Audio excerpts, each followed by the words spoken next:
Chevelle dropped a new album, Bright as Blasphemy. Yes, they did. Thought I'd over that one. I've been excited for this new Chevelle record, because Rabbit Hole Cowards Part 1 was the first single ahead of the before they even announced the record, and that song absolutely blew me away. I didn't really know how I felt about Chevelle outside of knowing that I liked the hits, but we had covered their previous record, and we're both kind of like, yeah, no, not a fan, and haven't went back to it since then. Although I really respect what Chevelle has done throughout their career, and getting to see them live way ahead of this. I saw them about a year ago ahead of this rollout. Really kind of cemented just how tight they are as a band, and kind of gave me this newfound appreciation for them that I didn't have going into seeing them live, because really my only knowledge of them outside of the hits was that record we had talked about a few years prior, and Rabbit Hole being like the first single that came out the gate. That track blew me away. I really like that song. I think it's a standout on the record. There's a reason why it was a lead single, and I think that energy kind of radiates throughout this record.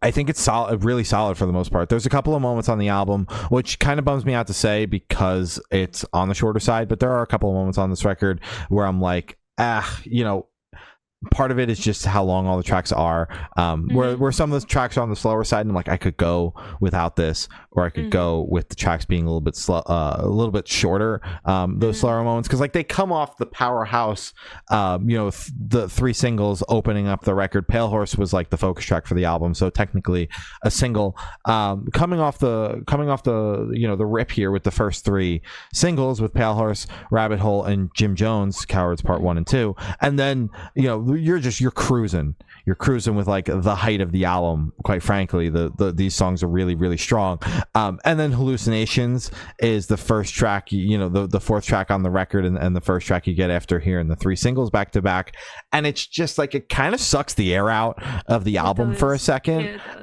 because it's such a slow track. And then Wolves, Love and Light, I feel like does a good job of recovering from that. It picks it right back up, but then Blood in the Fields kind of slows things down a little bit again. And they suck the air out again. they have this tendency of sucking the air out of the record, but they do a great job with the song immediately following that up. Of just really kind of picking the record back up where it was. Alphobia is another standout on the record, and then it closing with Shocked at the End of the World. I think that's a really nice way to package this record together. But like I said, Rabbit Hole Cowards Part 1 is my favorite. I think this record is incredibly solid, outside of those couple of moments where it does kind of feel like the wind gets completely sucked out of the record, but I can appreciate the fact that they waste no time in picking it back up. Like they slow that shit down for 4 minutes, but that 1 second into the next song and you are way back up to where you were before that song. So I'm almost okay with that. It's not my preferred way of track listing, but if you want to have a couple of slow songs on the record, I'd rather them be spaced out versus suck the wind out of me for 8 minutes and try to pick things back up. This is the better way to go about it. Like I said, Rabbit Hole, Cowards Part 1, Wolves, Love and Light, and Alphobias are my favorites off the record. Jim Jones, Cowards 2 is one that's grown on me. I know I just said when that was a single that was not my favorite track. I was kind of like, what the fuck happened after Rabbit Hole, but hearing the two songs back to back sells it for me. Still not as strong as Cowards Part 1, but I have learned to appreciate that song, so I'm very much impressed by this album. All that to say, you and me both. Yeah, no, this is definitely a step up from honestly my pre-existing, I guess, introductions to Chevelle. I mean, I like their biggest song, which is, what is it, The Red, I think? Yeah, The Red. I know that one. I really like that track. Other than that, the other records that I've checked out on my own time, or the other songs I've checked out on my own time, and the one that we covered back in 2021, it's been a letdown, especially for the name and kind of the weight that it carries of, like, it's Chevelle. Everyone knows Chevelle. I mean, they've been such an established band for such a long time. They are massive. They've been massive. So just kind of having that constant disappointment with their past releases, it's good to finally have a record that I sat down and I listened to in full and I was like, "Damn, that was really good." Honestly, I was really sad when it ended because I enjoyed it that much. Yeah. Um, it's only like 30 minutes, right? 40 minutes still. It's 9 songs long, but it's like, how is this 6 minutes longer than the MGK record?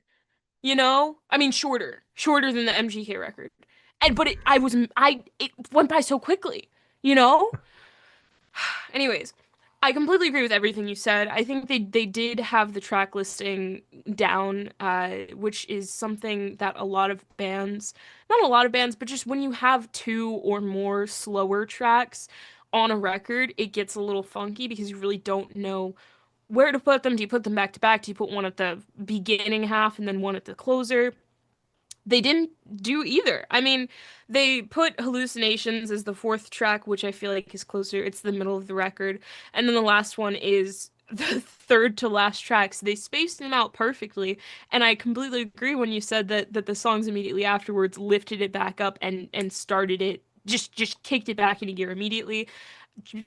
Massive shout out to Alphobias because that was one of my favorites, and then my second or my number one was Shocked at the End of the World.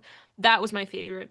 They know how to make a closer. It was as soon as the song started, I knew it was the closer. And I was like, this shit feels dramatic as fuck.